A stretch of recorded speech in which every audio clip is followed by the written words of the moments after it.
This is the Fifth Estate Winning Headlines, your media police post.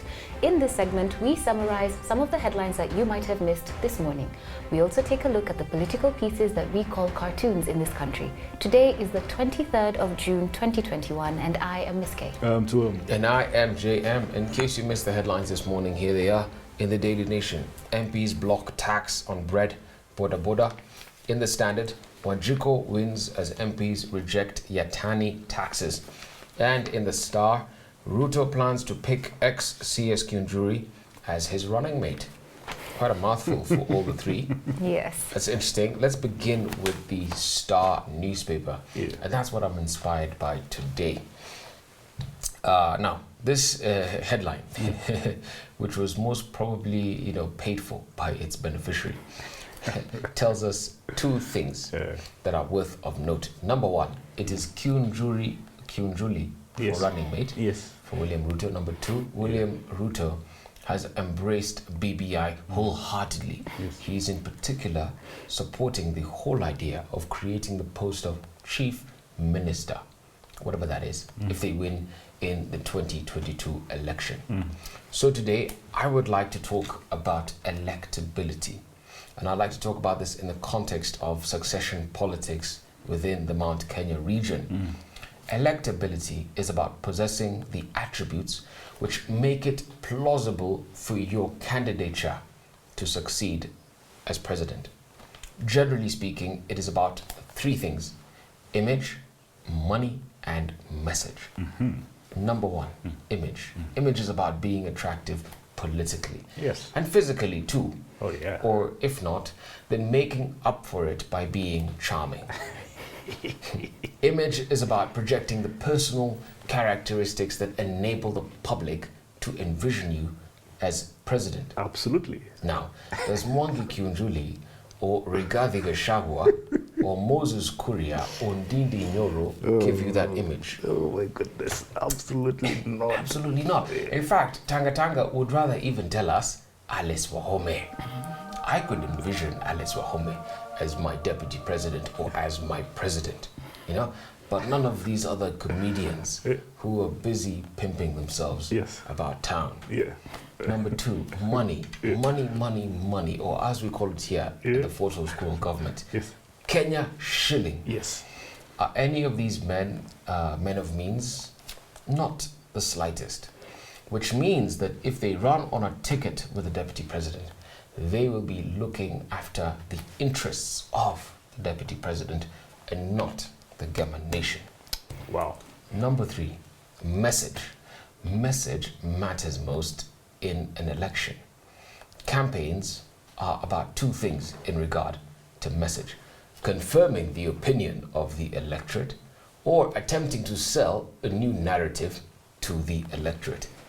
Now, it is easier to confirm their opinion than to introduce a completely new paradigm shift in how the electorate thinks. And for the last 1 year, they have attempted to pimp UDA, to pimp the hustler narrative. And, it looks like it has taken root, but you must always recall the hyena and the goat at the marketplace story. Yes. Nobody ever takes home the hyena. There is nothing as difficult as trying to introduce new ideas to the human mind. Jesus Christ literally got crucified for attempting to introduce new ideas. So, in 2022, Kikuyus will revert to their Mudamaki. Yes. Come 2022, they will revert to default settings. Yes. So here's the bottom line in sum. Uhuru Kenyatta is the way, the truth, and the key to political relevance and to survival in central Kenya for any politician, up to and including even those in the camp of the deputy president who want to be his running mate in 2022. Preach. Couldn't have said it any better. So I think I'm inspired as well by the Star today, and I have two comments. The first is on the speculation in the media about running mates, and the second is to the presidential hopefuls of 2022. So the Star today is speculating on who Ruto plans to pick as his coalition partner, and the keyword here being plans. I'd like to ask the media to stop wasting our time and valuable front page real estate speculating. There's an anonymous quote that reads, "Don't rush me, I'm waiting until the last minute." And I think that this quote rings true to our political context and announcements of coalition partners. Ruto and Raila will wait until the last minute, that's about April next year, to tell us the running mates. And this is not new, it has happened in the past. In 2002, Raila bolted from KANU, put together the National Rainbow Coalition, NAC, at the last minute and announced Kibaki Tosha with just months to spare before the election. In 2007, NASA kept the whole country hanging in suspense. They would announce a date when they will reveal a candidate, then the day would pass with a big meeting but no announcement. And they finally endorsed Raila as a presidential candidate 4 or so months to the election. Well, so to the presidential hopefuls in 2022, Malcolm Gladwell in his book Tipping Point, and if you've not noticed, this is my book of the week, speaks about the power of context. Context is important because most of us cannot read the signs of the times. We do not see when things are changing in business, in politics, or even in our personal lives. Kings have been overthrown by revolutions they had no idea about.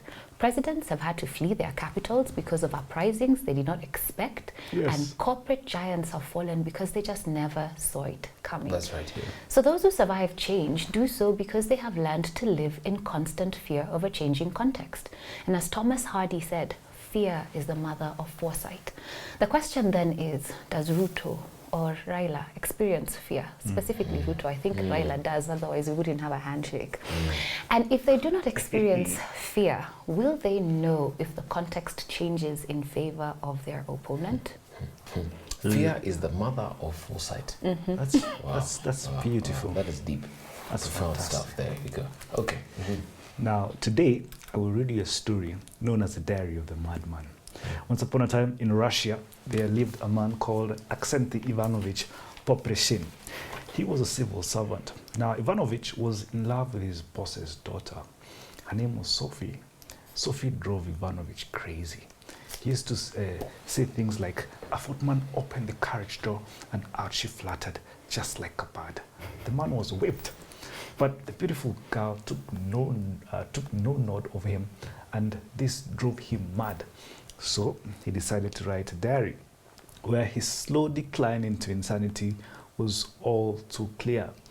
As his madness deepened, he began to write in his diary that he could decipher the barking of dogs. In fact, he said he could understand a conversation between two dogs. Shortly after his insanity graduated to another level, he wrote in his diary that he was heir to the throne of Spain.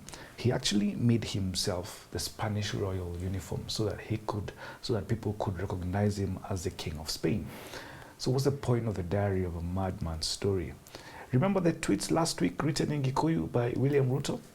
We want to hypothesize that Twitter is Mr. Ruto's Diary of a Madman.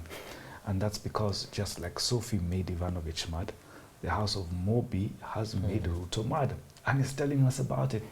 And the House of Mobi is making Ruto mad because he knows if he doesn't have Kikuyus, he is finito. But also, just like Ivanovich thought he was heir to the Spanish throne and made himself Spanish royal guard, William Ruto too has fashioned himself as heir to the Gema throne. You can actually tell Ruto is convinced that he has replaced Uhuru Kenyatta as Gema's Mudhamaki. And this, in our view, is madness. And this is also an impeachable offense. Question is, where is Dr. Frank Jenga? Wapi Frank Jenga. Well put. Now, whom do we give our winning headline? Topical or speculative, repetitive or groundbreaking, thoughtful or just plain lazy? Just plain lazy. Let's give it to the funniest headline, the craziest, the maddest one, the Star. The Star. Ruto plans to pick ex-CS Kinjuri as his running mate. What a foolish idea. That's our winning headline. And now, on to our final thought. But before we get there, please don't forget to subscribe to our YouTube channel. Also, don't forget to hit that like button. So what is our final thought? And now, our final thought, it is inspired by a book titled The Republic of Gupta, a story of state capture by Pieter Lewis Maybach. This week, our theme is political scandals. And in today's book, investigative journalist Pieter Louis Myburgh pieces together the jagged pieces of the history of Atul Gupta's remarkable rise from a flea market shoe seller to being listed as the 7th richest person in South Africa, and exposes the biggest official heist by private interests of the South African state. Now you have to imagine this is big because remember, we have colonialists here. Having immigrated from India to South Africa, 3 brothers, AJ, Atul, and Rajesh Gupta, had been quietly building an empire across the country. When the Guptas arrived in South Africa in 1993, they encountered a country in a state of hopeful transition. So using business skills that they had honed in India and Singapore, the Guptas worked their way into South Africa's inner circle of business and political elites. At its height, the Gupta empire had interests in uranium deposits, media outlets, computer companies, coal mining, and arms supplies. AJ was the family patriarch and the political brain of the operation. Atul oversaw the outreach to corrupt government officials, while Rajesh served as the family's business negotiator. The Guptas supported Zuma before anyone thought he could be president, and then when he did become president, the Guptas began to plunder the South African government on an unprecedented scale. And that's what I'll be talking about. The story of the Gupta brothers offers a case into what is known as state capture, described by one writer as a modern-day coup d'etat waged with bribery instead of bullets. State capture goes beyond paying off greedy officials. It's about distorting government policy for personal gain. And in April 2010, the state-owned Industrial Development Corporation lent the Guptas $34 million, which they used to buy a uranium mine. Very clever. One government official also said that the Guptas had offered him the position of finance minister. Yes. The 3 Gupta brothers had effectively seized control of the state apparatus, and their capture would have continued unchecked and unknown by the public were it not for an extravagant wedding and a curious radio reporter. You know, the Gupta story for me is a tragic one, and at the same time, very inspirational story. Yes, they did state capture, they paid off senior government officials, but most don't know that this criminality they had was actually from their upbringing. And herein, I must state that there is something to admire about the Guptas, especially if the capture did not happen through the barrel of a gun. And the reason I have this admiration for the Guptas, they came from nothing. The 3 brothers, AJ, Atul, and Rajesh, came from some obscure village in India. But that's not all. Back in India, the Guptas had been small-time businessmen, but with a highly ambitious streak. This ambition had come down to them from their father. A devout man ran a fair price shop in the city of Saharanpur that provided government-subsidized essentials like rice and sugar to the poor. In the Indian economy, fair price shops are infamous nodes of corruption. Many of the rations they provide end up being diverted to the black market, where they are sold at inflated prices, bypassing the poor altogether. Saharanpur itself was an unpromising place from which to conquer the world. It's a mishmash of old bazaars and shanties in one of India's most corrupt states. It was infested with pigs and bats. Growing up in the city's cramped old quarter, the brothers cycled to their one-room school where they were educated in Hindi rather than English. Anyway, fast forward to their working life. When AJ, the oldest brother, came of age in the 1980s, his father sent him to Delhi, where, according to a source, he worked for a company that smuggled computers and spices from Nepal and India. From Nepal into India. AJ became an expert in the so-called grey market for electronic goods sold outside the normal tarified channels. His brother soon joined him. From there, again, at the instigation of their father, the brothers immigrated to Singapore, the hub of the electronics grey market in Asia. At one point while in Singapore, AJ approached an associate to set up a factory in Saharanpur to manufacture computer memory cards. But there was a catch. The factory wouldn't actually produce anything. Instead, AJ would send them memory cards fully assembled from Singapore, and the associate would simply ship them back, claiming they had been made in India. That way, AJ could obtain an Indian government subsidy of $2 per card while showing a loss of $1 on the books. Such a mukora this man was. But anyway, one day, their father tells them that they need to move to Africa. In fact, he told them that Africa will be the world's next America. So they get to Joburg with an investment of about $350,000. And you know what they did? They sold computers called Sahara, a knockoff of the popular Indian brand. Long story short, they worked their way up to corporate South Africa so well that the main Mkora brother, AJ, ended up being Thabo Mbeki's advisor. I think William Ruto would love this book. What a story, what a story. Now, today I'll attempt to trace the origins now of the Zuma-Gupta connection. Yeah. Zuma served as deputy president to Mbeki, but was fired in 2005, having been accused of being involved in an infamous arms deal involving Shabir Shaikh, his former financial advisor. Then later, he was charged with raping an HIV-positive woman. And at that point, his political career was pretty much over. But in 2006, his political life was suddenly and unexpectedly revived when a Pietermaritzburg High Court judge by the name Herbert Simang struck the former deputy president's corruption charges from the role. And what the author tells us is that in retrospect, there are multiple sets of Gupta fingerprints that suggest the family played a bigger role in Zuma's good fortune. But to understand the Zuma-Gupta connection, one has to appreciate the roles played by two men.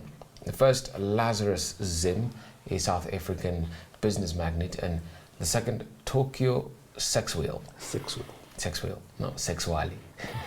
What a name. Tokyo Sexwale, the South African businessman, politician, anti-apartheid activist, and former political prisoner. The Sexwale was imprisoned on Robben Island together with Nelson Mandela for his anti-apartheid activities. And later on, he became the governor for Gauteng province. And then later in Zuma's government, he became a minister for housing. So Sexwale, someone of the weight of Musalia Mudavadi politically, during the 2007 Polokwane conference, had promised, and this was an ANC conference, he had promised to throw his weight behind Thabo Mbeki. But the Guptas got to him and they told him to back Zuma. So appearing alongside Zuma at a gathering of ANC members in the Eastern Cape during that conference, Sexwale said that no ANC leader should be there forever, which was an obvious reference to Mbeki. And he said, cadres, when you go to Limpopo, you must be wary of people offering you money to buy away your vote. Speaking again about Mbeki. So that sudden move, the author tells us, stunned Mbeki and his supporters, who were left to face the tsunami on their own. So on Wednesday, 19th December 2007, Zuma convincingly booted Mbeki off of his ANC throne. And you know, the backstory then we're told is that in September 2006, this is how the Guptas did it. The Guptas' Sahara Holdings company had made a big announcement about significant changes to the group's shareholding structure. Sexwale's company, Vele Panda Holdings, which had been active mainly in the mining sector, together with Lazarus Zim's AfriPalm Consortium, would each acquire a 12% stake in Sahara Holdings. Whoa. And so once they got Lazarus in and Sexwale in, they then used both of those individuals to then, you know, back Zuma within ANC, and then eventually Zuma got in and they ended up dominating Zuma's government. The irony is that the tsunami that happened was on the line of beware of people coming to pay you. Absolutely, yeah, absolutely. Yeah, very interesting story, this one. Yeah, of tsunami and Sexwale. So today we had a winning headline from the Star, and I'd like to leave you with a quote by Robert Kennedy, an irrelevant quote today. 1/5 of the people are against everything all the time. Have a good evening. Don't forget, once again to subscribe to our YouTube channel. We're also on the TV screens. Have a good evening.